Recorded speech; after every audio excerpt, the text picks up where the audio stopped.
नमस्कार दोस्तों। आज हम जो डिस्कस करने जा रहे हैं ना वो क्या है, ये केमिकल प्रॉपर्टीज़ ऑफ मेटल। अभी तक हमने जो डिस्कस किया वो हमने क्या डिस्कस किया, फिजिकल प्रॉपर्टीज़ ऑफ मेटल। ठीक है, जिसमें मेटल एंड नॉन मेटल दोनों हमने प्रीवियस 2 लेक्चर में ये डिस्कस किया है। और आज हमको पढ़ना है केमिकल प्रॉपर्टीज़ ऑफ मेटल। तो इसमें हम देखेंगे chemical properties of metal in the following section. अब यहाँ पे कौन कौन सी केमिकल प्रॉपर्टीज़ में, जैसे अब इसके लिए हमको क्या है, कुछ सैंपल्स को कलेक्ट करना है। Aluminium, copper, iron, lead, magnesium, zinc and sodium. ठीक है, ये क्या है, ये मेटल्स होते हैं, पर इनसे हम क्या करवाएंगे, केमिकल प्रॉपर्टीज। अब देखो क्या है, what happens when metal are burn in air. क्या होता है जब मेटल एयर की प्रेजेंस में बर्न होती है, ये हमको देखना है। तो देखो, magnesium burn in air with a dazzling white flame. पहले पढ़ चुके हैं हम इसको कि जो मैग्नीशियम होती है वो एयर के प्रेजेंस में डेजलिंग वाइट फ्लेम देती है। मतलब क्या दे रही है, डेजलिंग वाइट फ्लेम। ये मैग्नीशियम है, अब ये किससे, एयर की प्रेजेंस में बर्न हो रही है। और क्या दे रही है, ये जो दे रही है मैग्नीशियम ऑक्साइड, ये कैसा है, वाइट फ्लेम है। ठीक है, इसके लिए हमको क्या करना है, एक एक्टिविटी करना है। और एक्टिविटी में देखो क्या है, ये एक्टिविटी जो है, need the teacher assistance. Teacher के असिस्टेंस के अंडर हमको ये एक्टिविटी करना है। और एक और काम इसमें क्या है, इतना और अच्छा होगा कि स्टूडेंट जो है वो आई प्रोटेक्शन पहने। How hold any of sample taken above with a pair tong. आप चिमटे से, टंग से उस सैंपल को पकड़ के रखें। And try burning over flame, burn कहाँ पर, बर्नर के ऊपर। ठीक है, और ऐसा ही दूसरा मेटल के साथ आप रिपीट करें। Collect the product if farmed, जो भी प्रोडक्ट फार्म होता है उसको कलेक्ट करें। Let the product and the metal surface cool down, फिर प्रोडक्ट और मेटल को ठंडा होने दें। कौन सी मेटल इजीली बर्न होने लग जाती है ये आप देखें। ठीक है, तो what flame colour did you observe when the metal burn. जब मेटल बर्न हो रही है तो आपको किस तरह की फ्लेम दिखाई दे रही है। How does the metal surface appear after burning. Metal की सरफेस पर जलने के बाद, बर्न होने के बाद कौन सी सरफेस फॉर्म हो रही, कैसी सरफेस फॉर्म हो रही है। Arrange the metal in decreasing order of their reactivity toward oxygen. अब सभी मेटल्स को ऑक्सीजन की प्रेजेंस में बर्न करें और उसको अरेंज करें कि कौन मेटल जितनी कितनी जल्दी बर्न हो रही है, फिर कौन देर से हो रही है, ऐसे। Are the product soluble in water. क्या इनके जो प्रोडक्ट है चलने के बाद जो ऐश है वो वाटर में सॉल्युबल हो रहे हैं या नहीं हो रहे, है ना। Almost all metal combine with oxygen to form metal oxide. जितने भी मेटल्स होते हैं वो ऑक्सीजन से कंबाइन होकर मेटल ऑक्साइड फॉर्म करते हैं। ये देखो, मेटल और ऑक्सीजन तो क्या बना रहे हैं, मेटल ऑक्साइड फॉर्म कर रहे हैं। When copper is heated in air, जब कॉपर को एयर के साथ में गर्म करते हैं, it combine with oxygen to form copper oxide. अब यहाँ पर जो 2 लिखा है ना, ये उसके ऑक्सीडेशन नंबर है। जब कॉपर को आप ऑक्सीजन के साथ बर्न करते हैं तो ये कॉपर ऑक्साइड फॉर्म करता है। क्या फॉर्म करता है, कॉपर ऑक्साइड। और ये ऑक्साइड कैसा होता है, एक ब्लैक ऑक्साइड होता है। कैसा होता है, ये एक ब्लैक ऑक्साइड होता है। ऐसा ही हमको एल्यूमिनियम के साथ करते हैं तो क्या बनाता है, ये एल्यूमिनियम ऑक्साइड बनाता है। ये देखिए, एल्यूमिनियम और ऑक्सीजन के साथ कर रहे हैं तो एल्यूमिनियम ऑक्साइड बना रहा है ना।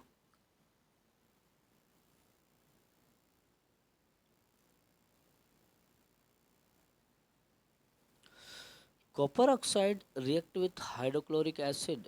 We have learned the metal oxide are basic in nature. देखो, कॉपर ऑक्साइड जो है वो किसके साथ रिएक्ट कर रहा है, हाइड्रोक्लोरिक एसिड के साथ। और हमने ये भी पढ़ा है कि इसके जो मेटल ऑक्साइड होते हैं वो बेसिक इन नेचर के होते हैं। बट सम मेटल ऑक्साइड, लेकिन कुछ मेटल ऑक्साइड जो होते हैं जैसे aluminium oxide, zinc oxide, show both acidic as well as basic behaviour.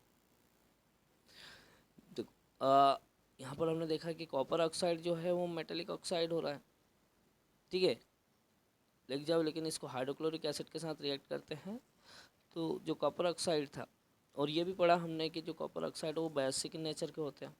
लेकिन कुछ ऑक्साइड ऐसे होते हैं जो एसिडिक और बेसिक दोनों नेचर के होते हैं। कौन से ऑक्साइड होते हैं, एक एल्यूमिनियम ऑक्साइड होता है और एक जिंक ऑक्साइड होता है। सच मेटल ऑक्साइड, ये जो मेटल ऑक्साइड होते हैं जब ये एसिड्स और बेस दोनों से रिएक्ट करके सॉल्ट और वाटर फॉर्म करते हैं, क्या करते हैं, सॉल्ट और वाटर फॉर्म करते हैं, तो इसे हम बोलते हैं एम्फोटेरिक ऑक्साइड। इम्पोर्टेंट है, ऐसे ऑक्साइड्स जो एसिड और बेस दोनों से रिएक्ट करते हों उन्हें हम एम्फोटेरिक ऑक्साइड कहते हैं। Aluminium oxide react in the following matters. अब यहाँ एल्यूमिनियम ऑक्साइड देखते हैं, देखिए आप, क्या ये एल्यूमिनियम ऑक्साइड है, ये एल्यूमिनियम ऑक्साइड है और ये एसिड हाइड्रोक्लोरिक एसिड से रिएक्ट कर रहा है, तो एल्यूमिनियम क्लोराइड और वाटर फॉर्म कर रहा है। मतलब यहाँ आपको क्या है, एसिड से रिएक्ट वो कर रहा है।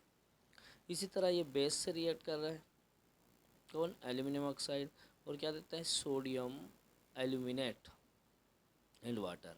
मतलब ऐसे ऑक्साइड जो एसिड बेस दोनों से रिएक्ट करते हों उसे हम एम्फोटेरिक ऑक्साइड कहते हैं। Most metal oxide are insoluble in water. अधिकतर मेटल ऑक्साइड जो होते हैं वो वाटर में इनसॉल्युबल होते हैं।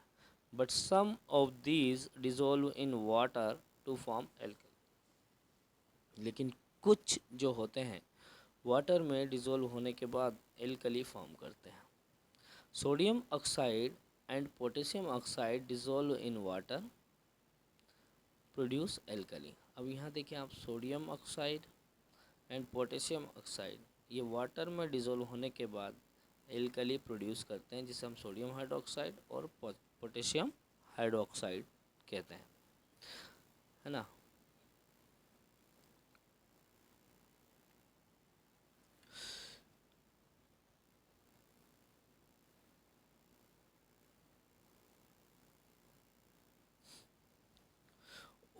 That all metal do not react with oxygen at the same rate।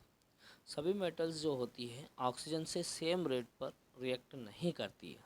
Different metals show different reactivity toward the oxygen. अलग अलग मेटल जो होती है वो अलग अलग तरीके से ऑक्सीजन से रिएक्ट करती है। Metal such as potassium, sodium reacts vigorously that they catch fire if kept in the open. Good. अगर पोटेशियम और सोडियम जो होते हैं ना, अगर इसको एयर में आप इसे खुला छोड़ दे तो भी ये क्या कर लेती है, आग पकड़ लेती है, बहुत तेज़ी से रिएक्शन करती है। Hence to protect them and the prevent accidentally fires they are kept immersed in kerosene oil. और इनको प्रोटेक्ट रखने के लिए या कोई एक्सीडेंट ना हो इसके लिए हम पोटेशियम और सोडियम को केरोसिन ऑयल में रखते हैं। एको at ordinary temperature the surface of metals such as magnesium, aluminium, zinc, lead. एक एट ऑर्डिनरी टेम्परेचर में जैसे कि इनकी जो सरफेस होती है मैग्नीशियम, एल्यूमिनियम, जिंक और लीड की, are covered with thin layer of oxide. Oxide की थिन लेयर से वो कवर्ड होती है। The protective oxide layer prevent the metal from further oxidation. और ये जो प्रोटेक्टिव लेयर होती है किसमें, मैग्नीशियम, एल्यूमिनियम, जिंक में या लीड में, ये क्या करती है, उसे दोबारा ऑक्सीडेशन से रोकती है। Iron does not burn on heating. Iron को आप गर्म करने पर, हीट करने पर वो जलता नहीं है, फीलिंग, है ना। But iron filing burn vigorously when spring in the flame of the burner. लेकिन आयरन इस फिलिंग जो होती है ना, वो बर्नर के ऊपर रखने पर वो जलने लग जाता है। Copper does not burn but the hot metal is coated with a black coloured layer of copper oxide. Copper भी बर्न नहीं होता है, लेकिन इस पर एक ब्लैक कलर की कोटेड बन जाती है जिसे हम कॉपर ऑक्साइड कहते हैं।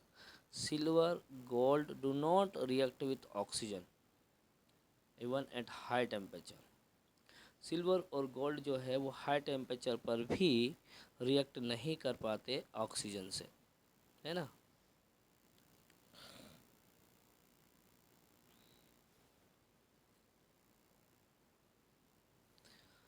Anodising is a process of forming a thick oxide layer of aluminium.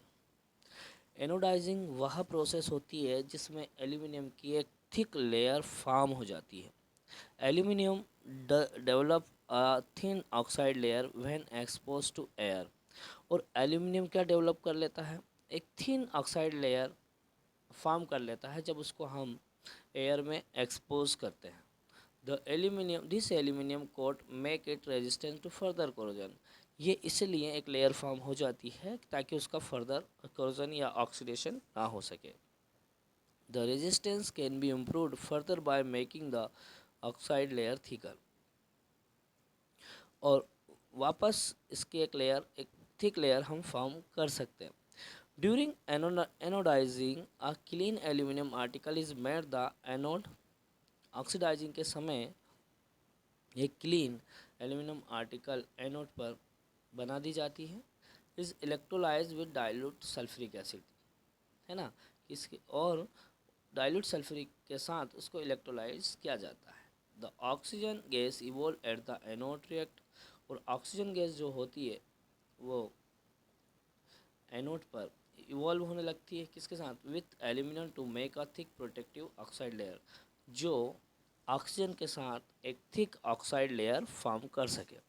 This oxide layer can be dyed easily to give aluminium article an attractive finish.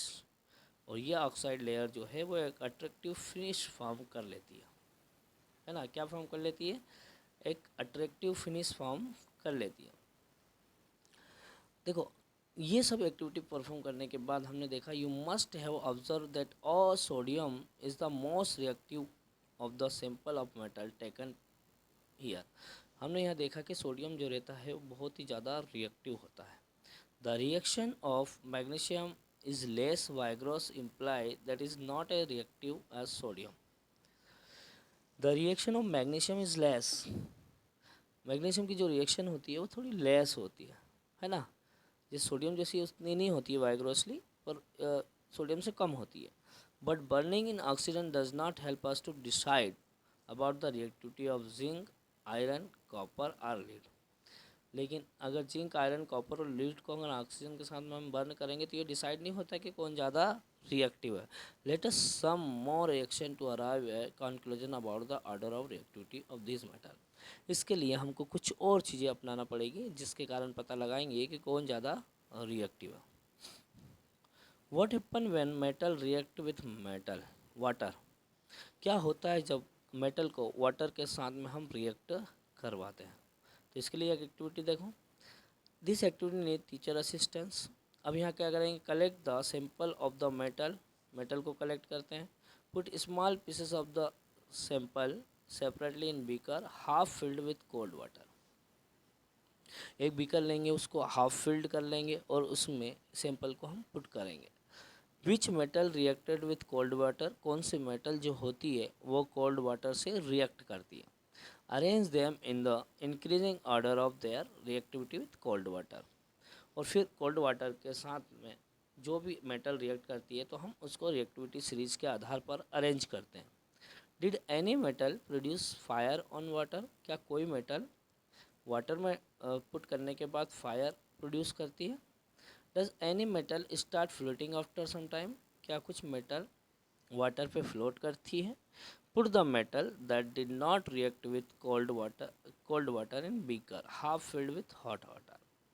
अब cold water में कैसी रिएक्शन होती है, hot water में कैसी reaction होती है। For the metal did not react with hot water arrange the apparatus, है ना। अब हॉट वाटर मतलब उसके रिएक्शन विथ स्टीम के साथ कराते हैं। Which metal did not react even with steam, कौन सी मेटल जो होती है वो स्टीम के साथ रिएक्ट नहीं करती है, arrange the metal in decreasing order of reactivity with water, है ना। तो देखिए आप इस तरीके से एक सिस्टम जो है वो हम कर लेते हैं। ये एक बर्निंग ट्यूब है और ये उसको बर्नर के नीचे रखा गया और इसमें हमने मेटल को सैंपल को इसके अंदर डाला है और एक ग्लास वूल जो वाटर को सोक कर लेता है। ये स्टैंड है, इस पर हमने इसको बांधा और ये कॉर्क है। ये एक डिलीवरी ट्यूब है और स्टैंड से एक ये ट्यूब को उल्टा हमने रख दिया है।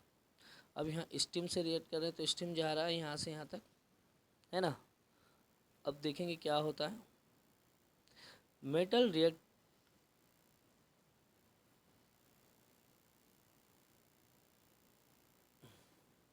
Metal react with water to produce metal oxide. Metal जब वाटर से रिएक्ट करता है तो क्या प्रोड्यूस करता है, मेटल ऑक्साइड प्रोड्यूस करता है एंड हाइड्रोजन गैस प्रोड्यूस करता है। Metal oxide that are soluble in water dissolve it in further from metal hydroxide. Metal oxide जो है वाटर में सॉल्युबल होकर मेटल हाइड्रोक्साइड देता है। But all metal do not react with water, लेकिन सभी मेटल जो होते हैं वो वाटर से रिएक्ट नहीं करते हैं। जैसे ये मेटल है और वाटर है, जब ये रिएक्ट करता है तो मेटल ऑक्साइड फॉर्म करता है और हाइड्रोजन गैस देता है। ये मेटल ऑक्साइड वाटर में फिर डिजोल्व करने के बाद मेटल ऑक्साइड प्रोड्यूस करते हैं, है ना। Metal like potassium and sodium react violently with cold water. जो मेटल से है पोटेशियम और सोडियम जो होती है वो कोल्ड वाटर से बहुत तेज़ी से रिएक्ट कर लेती है। लेकिन in case of sodium and potassium this reaction is violent and exothermic. बहुत ही ज़्यादा तरीके से ये रिएक्ट करती है और इसको हम रिएक्शन को एक्सोथर्मिक कहते हैं। That the evolve hydrogen immediately catch fire, और जल्दी से क्या कर लेते हैं, हाइड्रोजन रिलीज होता है जिसके कारण आग लग जाती है, कैच फायर हो जाता है। ठीक है, तो देखो यहाँ पर रिएक्शन दी है, पोटेशियम है, ये वाटर है। अब रिएक्शन करने के बाद पोटेशियम हाइड्रोक्साइड फॉर्म कर रहा है एंड हाइड्रोजन गैस रिलीज कर रहा है और इस कंडीशन में हीट एनर्जी रिलीज हो रही है।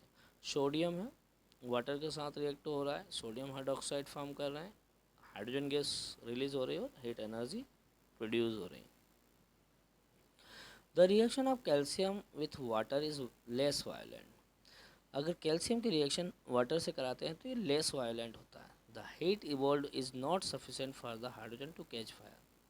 इतनी हीट रिलीज नहीं होती है हाइड्रोजन के लिए कि वो आग पकड़ ले। कैल्शियम वाटर के साथ रिएक्ट करके कैल्शियम हाइड्रोक्साइड फॉर्म कर रहा है, ठीक है, एंड हाइड्रोजन प्रोड्यूस कर रहा है। Calcium start floating because the bubble of hydrogen gas is form. Calcium क्या करने लग जाता है, फ्लोट करना स्टार्ट हो जाता है।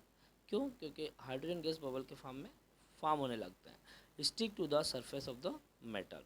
Magnesium does not react with cold water. ये ध्यान रखना कि जो मैग्नीशियम होते हैं ये कोल्ड वाटर से रिएक्ट नहीं कर पाते। It react with hot water to form magnesium hydroxide and hydrogen. ये हॉट वाटर से रिएक्ट करके मैग्नीशियम हाइड्रोक्साइड और हाइड्रोजन फॉर्म करते हैं। It also start floating to the bubble of hydrogen gas sticking to its surface. ये भी hydrogen bubbles form कर लेते हैं, है ना। Metal like aluminium, iron and zinc. Aluminium, iron और जिंक जो होते हैं ये do not react with cold water and are hot water. Aluminium, iron and zinc जो है वो कोल्ड वाटर और हॉट वाटर दोनों से रिएक्ट नहीं करते हैं, but they react with steam to form the metal oxide and hydrogen. लेकिन ये स्टीम से रिएक्ट करते हैं। जैसे एल्यूमिनियम स्टीम से रिएक्ट किया वाटर ने और क्या फॉर्म करा, aluminium oxide, then hydrogen gas produce की। इसी तरह आयरन जो है फिर स्टीम से रिएक्ट किया इसने और iron oxide and hydrogen gas produce की। Metal such as lead, copper, silver and gold do not react with water at all. तो इसमें हम lead, copper, silver and gold ये जो है किसी भी कंडीशन में चाहे वो स्टीम हो या कोल्ड वाटर हो उनसे वो रिएक्ट नहीं करता है, ठीक है। कल हम डिस्कस करेंगे what happen when metal react with acid. तो आज हमने react with oxygen and react with water discuss किया। मेटल की केमिकल प्रॉपर्टीज़, दो केमिकल प्रॉपर्टीज़ हमने डिस्कस की, एक ऑक्सीजन के साथ में, एक वाटर के साथ में। ठीक है, तो आज के लिए इतना ही। Thank you very much.